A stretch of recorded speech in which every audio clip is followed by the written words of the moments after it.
Conversamos con la profesora Giovanna De Micheli. Ella es directora encargada de la Escuela de Estudios Internacionales de la Universidad Central de Venezuela, es conferencista, es experta en temas de seguridad y defensa y analista política. En la política y el poder son esos grandes temas pues, que lamentablemente gobiernan en demasía la vida del venezolano común. Volviendo al tema de la cumbre, en ese balance, ¿cómo afecta eso la vida cotidiana de la gente, de las personas que no tienen intereses políticos directos, no tienen poderes económicos vinculados al gobierno, pero de alguna una forma u otra se ven afectadas sus vidas por lo que ocurre? Por ejemplo, el caso de los venezolanos es patético respecto a las relaciones con países como Estados Unidos y con otros de la región. Sí, claro, es fundamental y aunque una persona diga, bueno, yo no participo en política, es probable, no, a lo mejor no tienes un protagonismo en la arena política, pero la política sí participa en tu vida, la política sí tiene un protagonismo en tu vida. ¿Por qué? Porque en la medida en que un gobierno, ejerciendo las funciones que le corresponden, ser el representante de un Estado a nivel internacional, digamos, establece políticas de confrontación y de aislamiento a nivel internacional, en esa medida está privando a todos sus gobernados, léase a todo su pueblo, de la posibilidad de acuerdos de cooperación que, por ejemplo, pudieran mejorar el nivel y la calidad de vida de esa gente. También pudiera estar generando un impacto, un daño emocional muy grande. Me explico.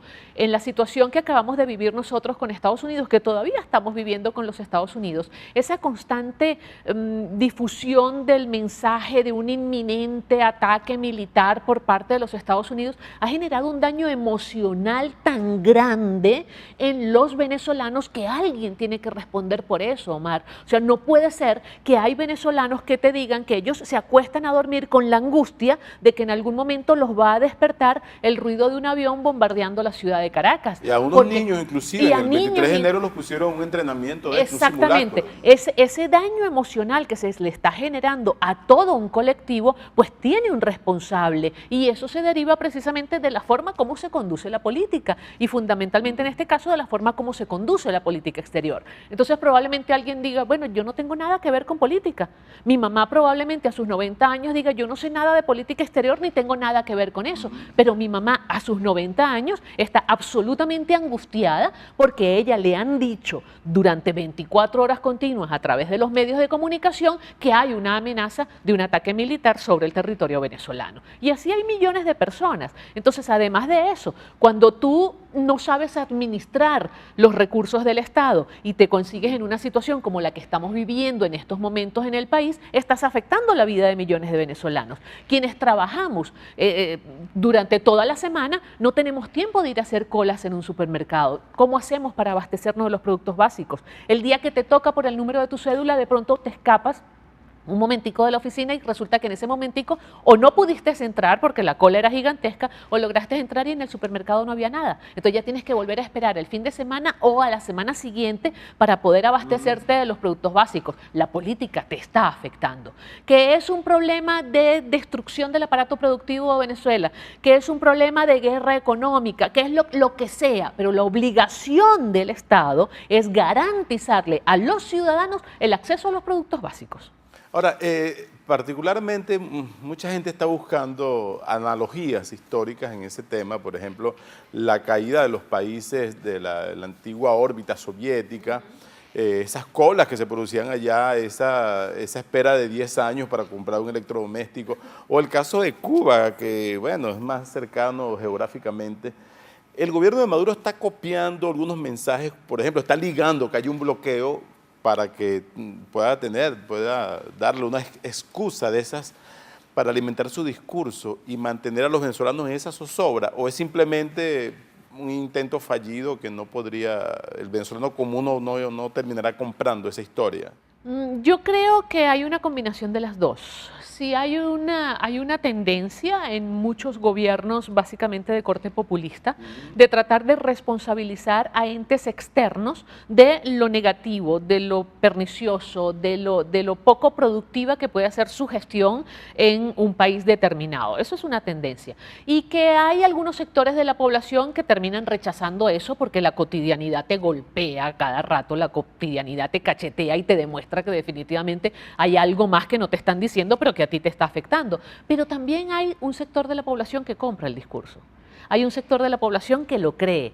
Tan es así que fíjate que Cuba, después de más de 50 años con esta situación, todavía tiene dentro de su sociedad muchísimos cubanos que defienden el gobierno de los Castros y que defienden esa forma de vida. Lo vimos en Panamá, lo vimos con los incidentes hasta violentos que se produjeron entre oficialistas y disidentes de Cuba. Lo vimos en la Unión Soviética, cuando se produjo el desplome de la Unión Soviética, hubo quienes lamentaron la situación e inclusive salieron a protestar por esa situación. Y al poco tiempo de haberse, digamos, difuminado la Unión Soviética y constituido Rusia, mucha gente echó de menos a la otrora Unión Soviética. Querían volver al pasado. Todavía hay, exactamente. Es decir, que siempre hay un elemento fundamental que juega en todo esto y que también tiene que ver con el ciudadano común, que es el tema de la educación.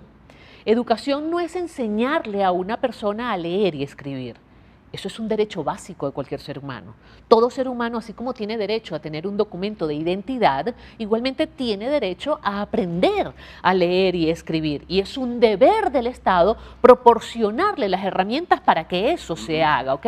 Pero resulta que de esa manera tú no estás generando un pueblo educado.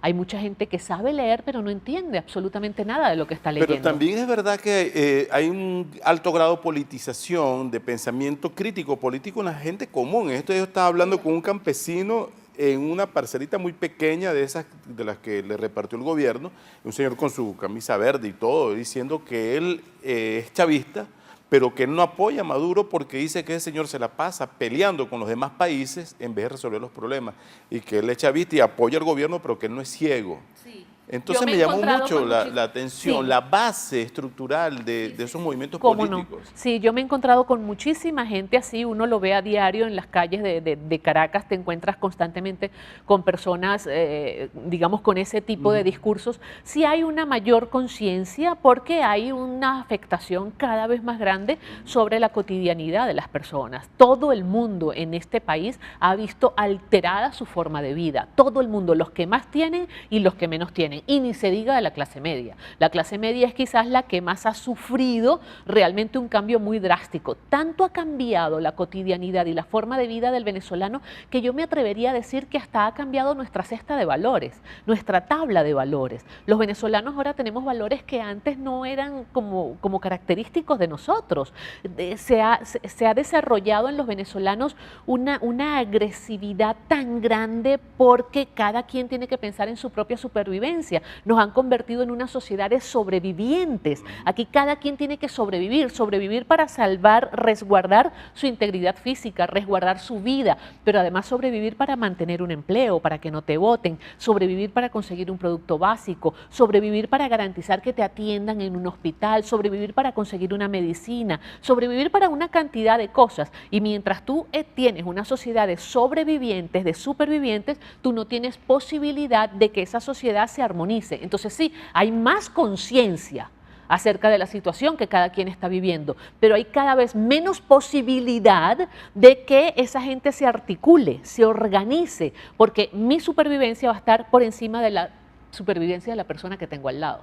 Entonces, a la hora de ponerse de acuerdo para un objetivo común, siempre va a privar mi supervivencia. Y esos son los valores que antes no teníamos los venezolanos. Antes no nos teníamos que ocupar de eso. Y hay otros valores como la solidaridad que se están despertando. La gente se ayuda a conseguir y se ayuda relativamente. Se ayuda relativamente, porque esas ayudas se dan básicamente dentro del seno familiar todavía. Un trueque. Pero lo que se está dando es un trueque, que si te pones a ver no es una ayuda por altruismo. O sea, yo no te ayudo a ti porque a mí me preocupa mucho tu situación situación. Yo te ayudo a ti, yo de pronto te doy café y tú me das a mí, qué sé yo, no sé, harina. O intercambiamos productos. O sea, no lo hago por ayudarte, lo hago simplemente porque los dos tenemos un problema y entre los dos podemos ayudar a resolverlo. Es decir, nos ayudamos mutuamente. Hay una diferencia muy grande en eso. Eso no es solidaridad. Vamos a ver cómo, en el próximo bloque, cómo se desarrolla o cómo piensa que se puede desarrollar ese escenario para los próximos meses. Okay. Conversamos con la experta Giovanna De Micheli. Ella es directora encargada de la Escuela de Estudios Internacionales de la Universidad Central de Venezuela y analista política. Esto es Análisis Venezolano. En breve regresamos con ustedes.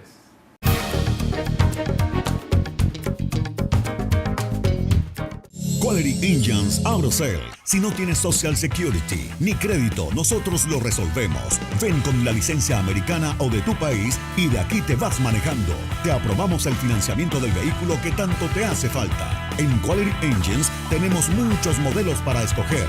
Nos adaptamos a tu estilo. Nuestra dirección 361 Northwest 36th Street, Miami. www.quality-engines.com. Quality Engines Auto Sales. La nueva manera de hacer tus compras. Deja que todo llegue a tus manos. MyClick Supermarket, supermercado en línea.